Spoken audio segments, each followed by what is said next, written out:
يثبت الله الذين آمنوا نزلت في عذاب القبر. پیغمبر فرمی عليه الصلاة والسلام درباره عذاب قبر او آيات دابزيو كواتا اوش بلغيشي تري آيات قرآني وحديثي پیغمبر عليه الصلاة والسلام بوزي جيربوني عذاب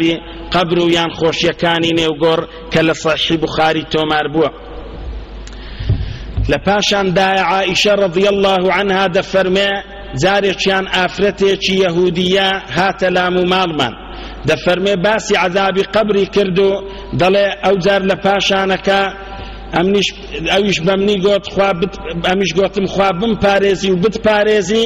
دەڵێ کە پرسیاری کرد دەربارەی عەذابی قەبری ئەمن پێم وەبوو نییە دەڵێ کە پێغەمبەر هاتەوە عەلەیهی السەڵات وەسەلام لێم پرسی و گوتم ئەی پێغەمبەری خوای عەلەیهی السەڵات وەسەلام ئەوە ئافرەتێکی جوولەکە بوو لە ماڵی ئێمە باسی عەذابی قەبری کرد دەڵێ پێغەمبەریش فەرمی عەلەیهی السەڵات وەسەلام بەڵێ عەذابی قەبر هەیە ئەی عائیشە عەذابی قەبر مەوجودە و هەیە دەڵێ ئەو جار پێغەمبەرم دید عەلەیهی السەڵات وەسەلام لە پاش ئەو جارەیەوە هەر جارێک نوێژی کرد بە ئیلا لە دوای ئەتەحیاتی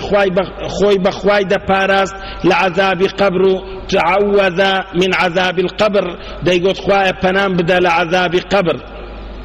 لە ڕیوایەتێکی تر هاتووە دەفەرمێ پێغەمبەر فەرمی عەلەیهی السەڵات وەسەلام لە صەحیح بوخاری هەیە کە عەذاب القەبر حەق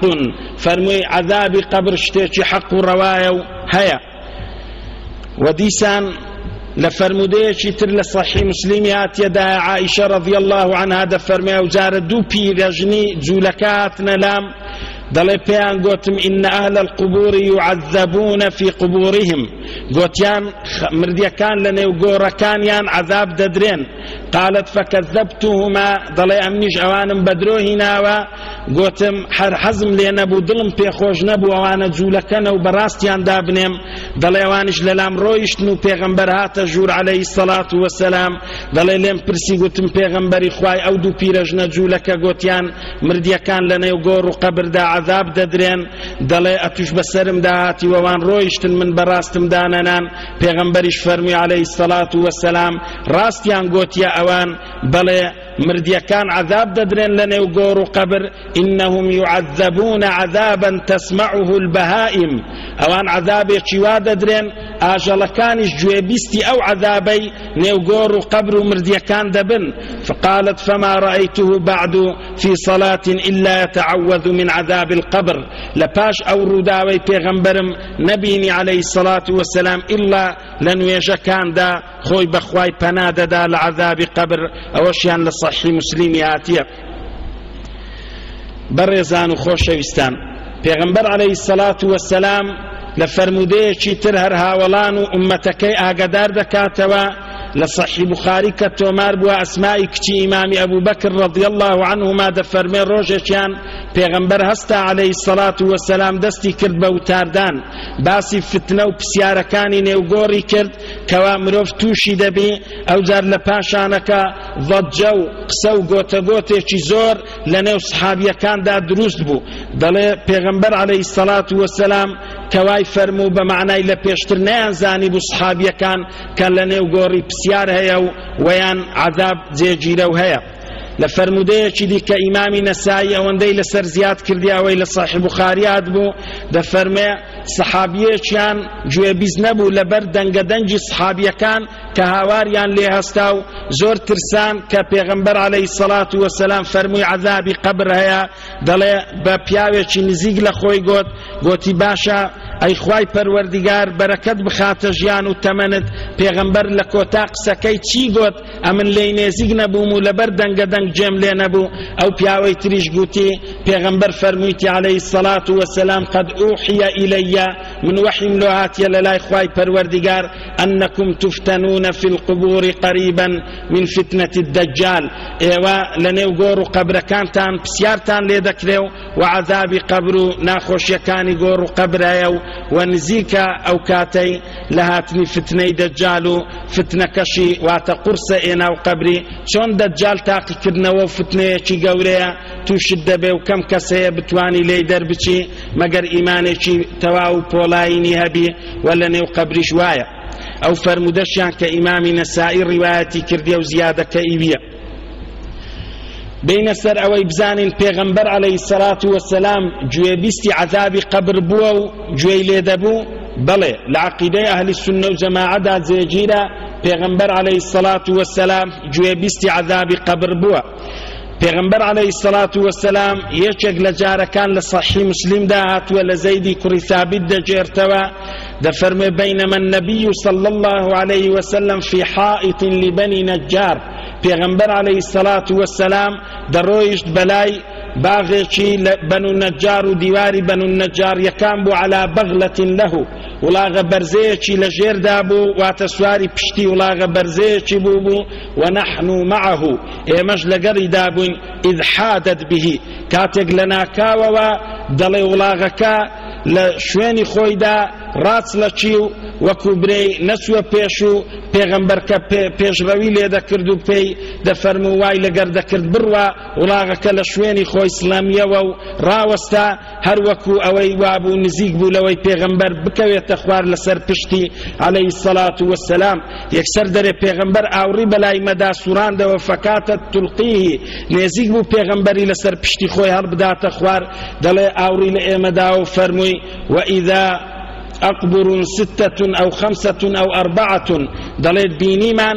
يان 6 بو يان 5 بو يان 4 قبر بو لوي هبو فقال من يعرف أصحاب هذه الأقبر پیغمبر فرمي عليه الصلاة والسلام چه او مردياني ناو او گورو قبري ناسيه و دزاني چينا او مرديانا دلي امش لولام دا پیمانگو فقال رجل پیاوك گوتي انا يا رسول الله عليه الصلاة والسلام امن دزانم او 4 5 يان 6 قبره ايچيا قال فمتى مات هؤلاء پیغمبر فرمي عليه الصلاة والسلام اوانا لكنجي ومردينا قال ماتوا في الإشراك وتيان لسردمي الشركها وبشي مردينا بيشيا توبي أي پیغمبر عليه الصلاة والسلام پیغمبرش فرمي فقال إن هذه الأمة تبتلى في قبورها أو أمتا لنيوغور قبر كيدا بسياريان ليدكريو تاقيدكرينوا فلولا أن لا تدافنوا لدعوت الله أن يسمعكم من عذاب القبر الذي أسمع منه فرمي أجر شاردنا ونباو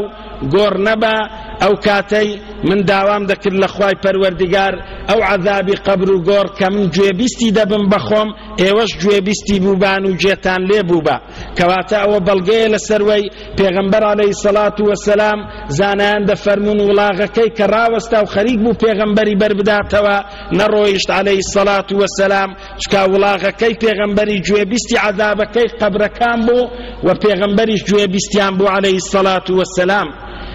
أو فرمودشيان لصحيح مسلم دا هاتوا لصحيح بخاري ومسلم ولسنن نسائي لباوكي أيوبي أنصارية وجردراوية فرميتي پیغمبر عليه الصلاة والسلام زاريشان درسو دواي روش آوابون بو فسمع صوتا فقال يهود تعذب في قبورها پیغمبر گوێبیستی دەنگێکی بوو فەرمووی ئەوە دەنگێکە دێ جوولەکەیەکە وا لە نێو گۆڕ و قەبرەکەیدا عەذاب دەدرێ و خوای رب العالمین عەذابی بەسەرداهینایە خوا پەنامان بدە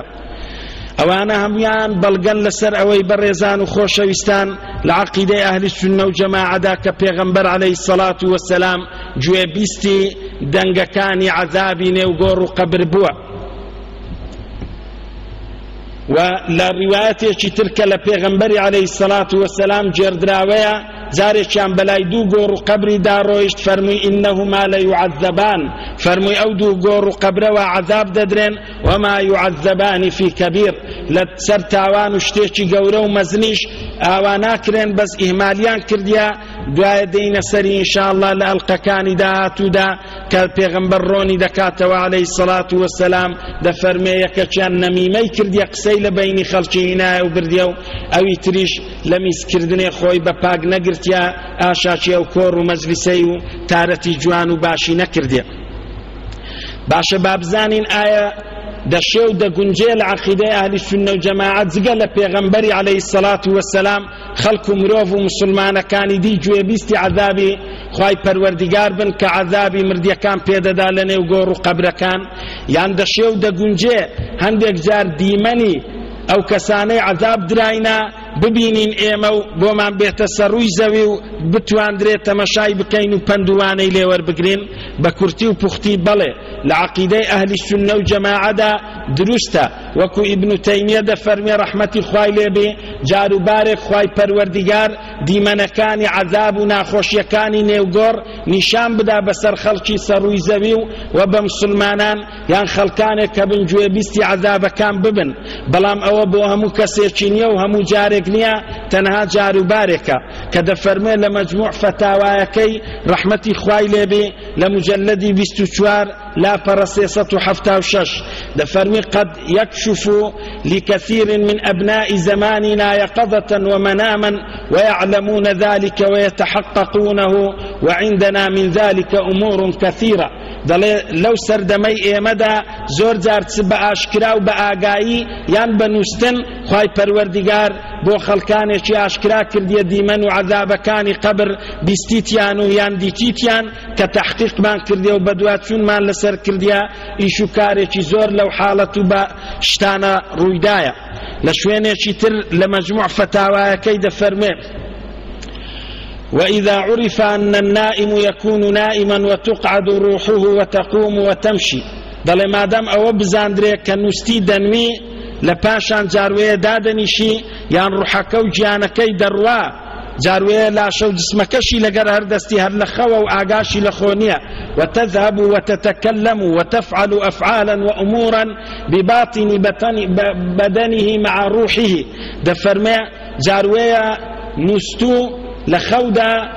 خەون دەبینی و ڕوح و گیانەکەی دەڕوا یان لاشەشی لەگەر دەڕوا قسان دەکا هەڵسوکەوت دەکا کار و کردەوەی دەکا ئاگاشی لێی نییە ويحصل لبدنه وروحه بها نعيم وعذاب بو خوني جاروية آزاري دبيني جاري شوية خوشي دبيني مع أن جسده مفتجع جاري شوية لا شو جسمك لوية أتولتنشتي شي هستي بيناكي لبراند أهل السنة وجماعة فرمون أجر هيز بلغ نبي لبلغ عقل يكان لواقعي